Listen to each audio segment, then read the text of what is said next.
आमीन। एक जवान लड़के के बारे में हम देखेंगे, हम पढ़ेंगे इसको मत्ती के किताब 19वां अध्याय वचन 16 से लेकर 22 में पढ़ते हैं, मरकुस 10वां अध्याय 17 से लेकर 22, लूका की किताब आई थिंक 18वां अध्याय या फिर 11वां अध्याय 18 से 23। मेरा थोड़ा सा यहाँ पर मार्किंग थोड़ा ये हो गया है, मैं बता देता हूँ आपको। हाँ, 18वां अध्याय 18 से 23, ये तीनों अध्यायों में हम एक जवान रूलर के बारे में बात करते हैं। पढ़ा है आपने ना इसके बारे में? पढ़िए ब्रदर, मरकुस की किताब 10वां अध्याय 17 वचन पढ़ेंगे। यहां पर एक लड़का, एक जवान जो वाकई में यीशु मसीह के पीछे चलना चाहता था, जो यीशु मसीह को फॉलो करना चाहता था। जरा देखिए, अब हमने जो जो देखा था 3 पॉइंट, अपने आप को इनकार करना, क्रूस उठाना, फिर फॉलो करना। अब ये लड़का सीधा सीधा आ गया यीशु मसीह के पास फॉलो करने के लिए। कल हमने 2-3 लोगों के बारे में देखा, आज एक और व्यक्ति के बारे में देखेंगे, वो भी फॉलो करने आया। देखिए वो क्या कहता है।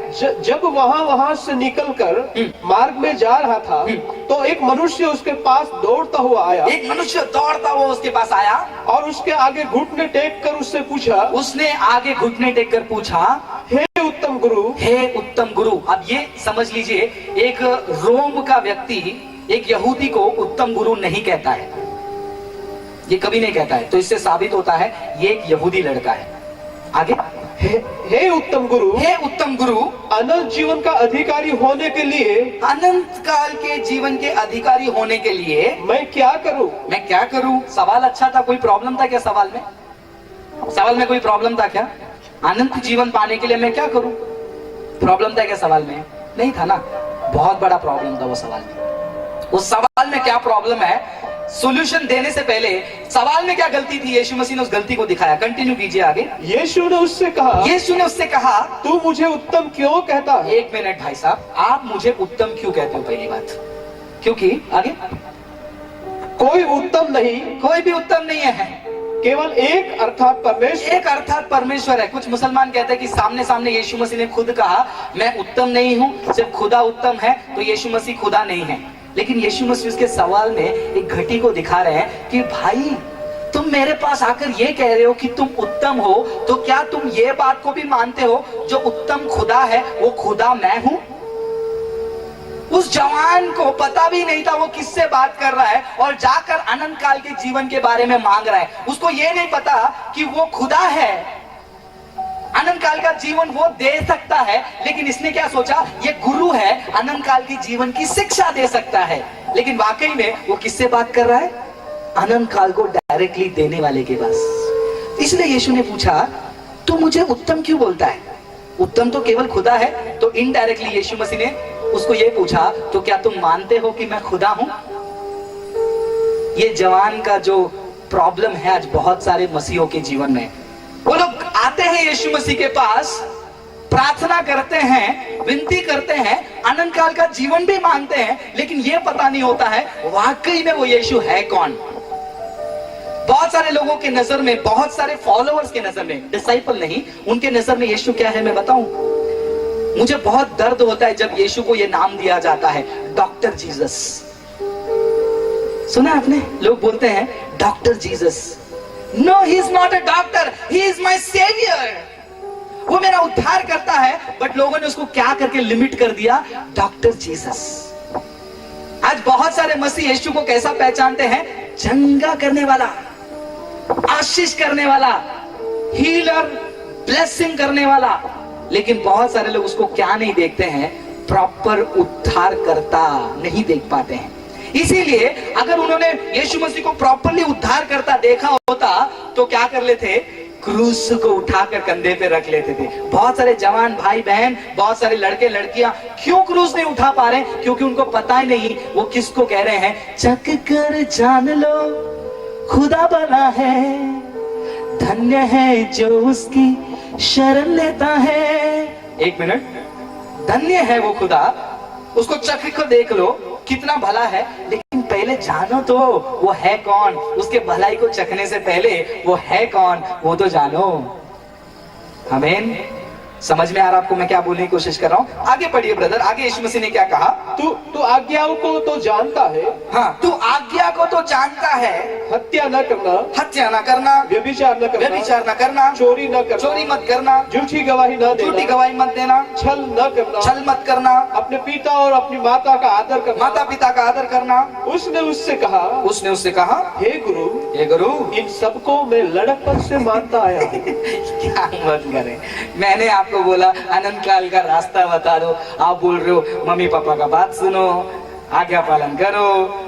आप 10 आज्ञा के सारे बातों को आपने बोला, वो तो मैं बचपन से मैं फॉलो कर रहा हूँ। क्या कर रहा हूँ मैं?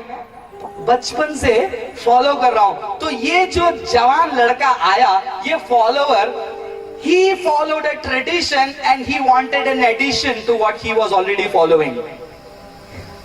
वो क्या कर रहा है? वो फॉलो कर रहा है कुछ चीजों को, और उसके साथ में और क्या कर सकता हूं।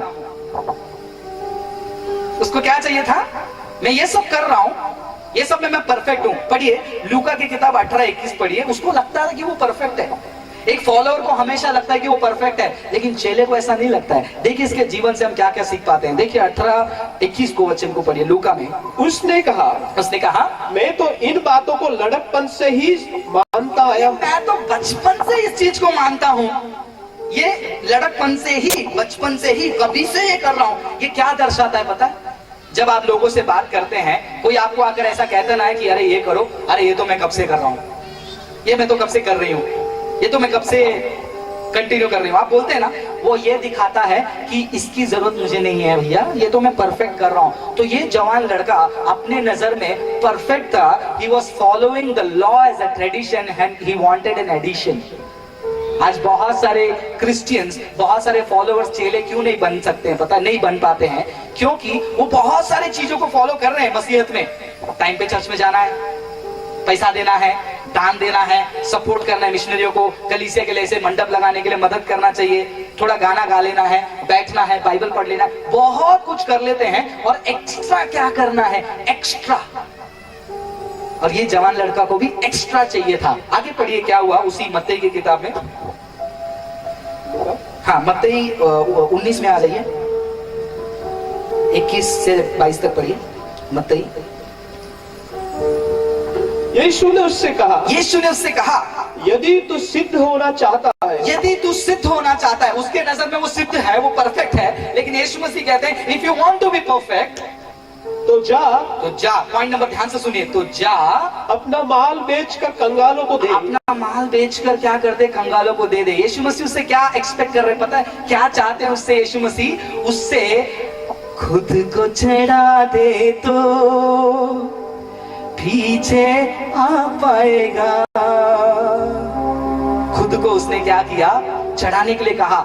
जो तेरे लिए सबसे बड़ा है क्या है? तेरी संपत्ति, उस चीज को बेच दे। तू फॉलो करने आया किधर? लास्ट 3rd पॉइंट में। लेकिन पॉइंट नंबर वो क्या करना है आपको?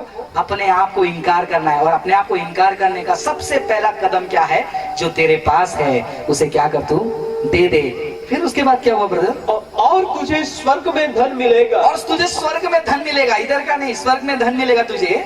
और आकर मेरे पीछे हो ले। और आकर मेरे पीछे हो ले। अब इसके बाद क्या हुआ? वो जवान लड़के ने क्या किया मालूम है? जवान लड़के ने यस, मुझे स्वर्ग में धन मिलेगा, और वो शुरू किया, बजो भैया, यीशु के पीछे मैं हो लेता, मुड़ के ना देखूंगा, मुड़ के ना देखूं। इतना फास्ट मत बजाओ, स्लो बजाओ, मैं थोड़ा स्लो गाड़ी मेरा। तो वो यीशु के पीछे मैं हो ले चलता करके दौड़ कर यीशु के पीछे जाकर और एक मिशनरी बनकर अपने जान को दे दिया। बराबर नहीं ना? क्या हुआ उसके साथ? देखिए वचन पढ़िए। परंतु वह जवान यह बात सुनकर उदास होकर चला गया। अब उसका चेहरा देखो, मेरा चेहरा देखो। पहला उसका चेहरा ऐसा था, अच्छी गुरु, गुड टीचर, मुझे बताओ ना स्वर्ग जाने के लिए और क्या करना पड़ेगा? यीशु ने बोला ये सब करना पड़ेगा। अरे ये तो मैं कर रहा हूँ, फिर ये सब करो। अच्छा पढ़ो। परंतु वह जवान यह बात सुन उदास होकर चला गया। ये सुनकर उसका मुंह उतर गया, क्योंकि वह बहुत धनी था। उदास हुआ और चला गया। फॉलो करने आया था लेकिन उदास हुआ, चला गया। क्योंकि 2 चीज यीशु मसीह ने उसको करने को कहा। अपने आप को इनकार करो क्रूस उठाओ। क्रूस उठाना मतलब त्यागना। वो त्याग नहीं पाया, एक धन को त्याग नहीं पाया और चला यीशु के पीछे। मैं हो लेता मुड़ के न देखूंगा। जरा सोचिए मेरे प्रिय भाई बहनों, आपका जीवन में आप किस स्टेज में पड़े हैं। जो डिसाइपल है वो अपने आप को डिनाई करके, अपने आप को इनकार करके क्रूस उठाने के लिए और यीशु के पीछे चलने के लिए आया है। जैसा ये जवान लड़का आया, बहुत सारे मसीह आज यीशु मसीह के पीछे आना चाहते हैं, लेकिन जब बारी आती है खुद को इनकार करने और क्रूस उठाने के लिए, वो पीछे हट जाते हैं। अलग अलग तरीके से क्रूस लोगों के जीवन में आती है, लोग सोचते हैं, लेकिन क्रूस ये है, आप परमेश्वर के राज्य के लिए क्या कर रहे हो। 2000